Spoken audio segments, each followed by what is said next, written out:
உத்புல பத்ம பத்ராட்சம் நீலஜீமுத சந்நிபம் யாதவானாம் சிரோரத்னம் கிருஷ்ணம் வந்தே ஜெகத் குரு.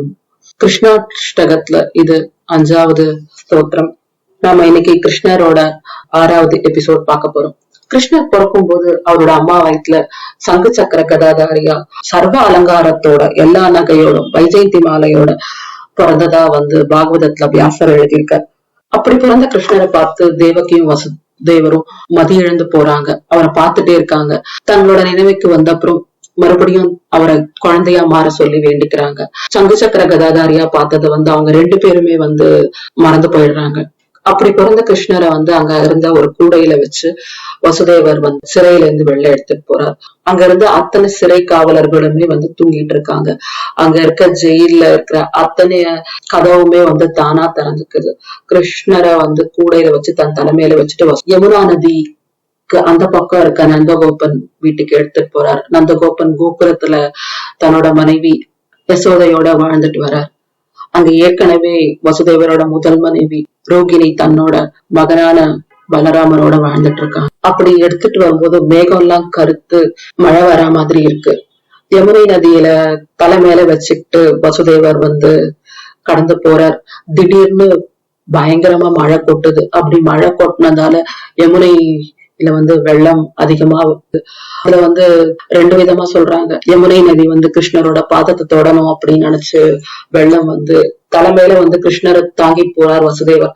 அந்த கிருஷ்ணரோட பாத கமலங்களை ஸ்பரிசம் பண்ண உடனே யமுனை வடிஞ்சிட்டுதான் சொல்றாங்க.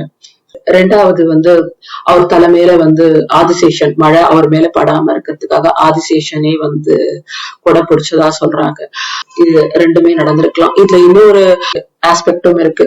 இது யோக சாதனையில சொல்லும் போது கிருஷ்ணரே தலைமையில வச்சுட்டு போனதால வசுதேவரோட குண்டலினி சக்தி சகசிரத்துக்கு ஏறினதால சோ அதுவே நம்ம நாகமா தானே உருவாகம் பண்றோம். சோ அதையும் இன்னொரு ஆஸ்பெக்டா சொல்றாங்க. வசுதேவர் யமுனா நதியை தாண்டி அந்த பக்கம் நந்தகோபன் வீட்டுக்கு போறார். அந்த சமயத்துலதான் நந்தகோபன் யசோதைக்கு ஒரு பெண் குழந்தை பிறந்திருக்கு. அதே நேரத்துல அந்த பெண் குழந்தைய நந்தகோபன் கிட்ட இருந்து வாங்கிட்டு கிருஷ்ணரை அவர்கிட்ட கொடுத்துட்டு வசுதேவர் திரும்பி வந்துடுறார். 2 விதமான இதுவும் இருக்கு. நந்தகோபனுக்கு பிறந்தது பொண்ணு அப்படின்னு சொல்லி தெரியும்னு சொல்லிட்டு, இன்னொரு இதுல யாருக்குமே தெரியாம வசுதேவர் மாத்தி எடுத்துட்டு வந்தார் அப்படின்னு சொல்றவங்களும் உண்டு. அப்படி எடுத்துட்டு வந்த பெண் குழந்தைய எல்லா சிறை காவலர்களுமே முழிச்சுக்கிறாங்க. அப்படி முழிச்சுக்கிட்ட சிறை காவலர்கள் சொன்ன செய்தியை கேட்டு கம்சன் அந்த குழந்தைய கொல்றதுக்காக வரார்.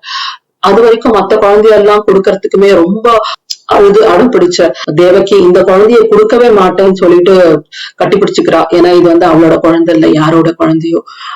அதை கொல்றதுக்கு அவளுக்கு மனசே வரமாட்டேங்கிறது. ரொம்பவுமே வலுக்கட்டாயமா கம்சன் அந்த குழந்தைய புடுங்கி எடுத்துட்டு போறான். அவனோட அரண்மனையோட மாடியில போய் அந்த குழந்தைய கொல்றதுக்கு முயற்சி பண்ணும் போது அந்த பொண்ணு பாகவதப்படி அதுதான் யோகமாயா. யோகமாயாங்கிறது கிருஷ்ணருக்காக மாயை ஏற்படுத்தக்கூடியவன். சோ நம்ம பிறக்கும் போது கடவுள் இதுதான் உன்னோட வாழ்க்கையோட லட்சியம் சொல்லிட்டு முன்னாடியே சொல்லிடுவார். ஆனா நம்ம அதை ஈஸியா அதை அட்டைன் பண்ண முடியுமான்னு கேட்டா பண்ண முடியாது. நம்மளுக்கு 7 திரைகள் இருக்கும். அந்த மாய திரைகள் எல்லாமே மறைச்சிடும். நம்ம பிறந்தப்பறம் எதுக்கு பிறந்தோன்னே தெரியாது. இன்னி வரைக்கும் அப்படியேதான் வாழ்ந்துட்டு இருக்கோம். எதுக்காக பிறந்தோமோ அதை பண்ணுவோமா அப்படிங்கிறது ஒரு கெஸ்ஸிங் கேம் தான். என் டார்கெட்டை கொடுத்துட்டு ஆனா அந்த என் டார்கெட்டை மறக்க வச்சு வாழறதுதான் நம்மளோட வாழ்க்கை. அந்த மாயை உருவாக்கக்கூடியதான் யோகமாயா.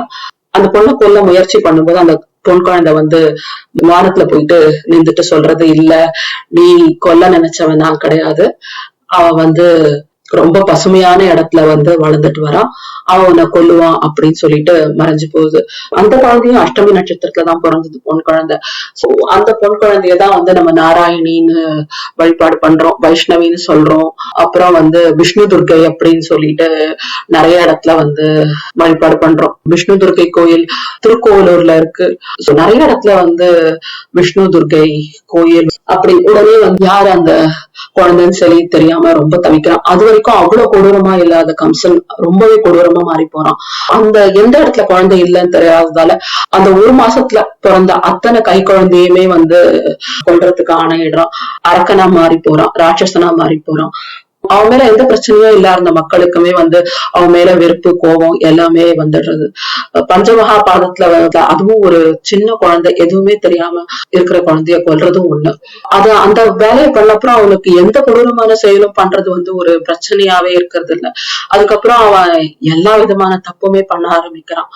உண்மையான அந்த தேவகியோட குழந்தைய கொன்னோமா அப்படிங்கிற அந்த ஒரு சந்தேகம் அவனுக்கு இருந்துகிட்டே இருக்கு.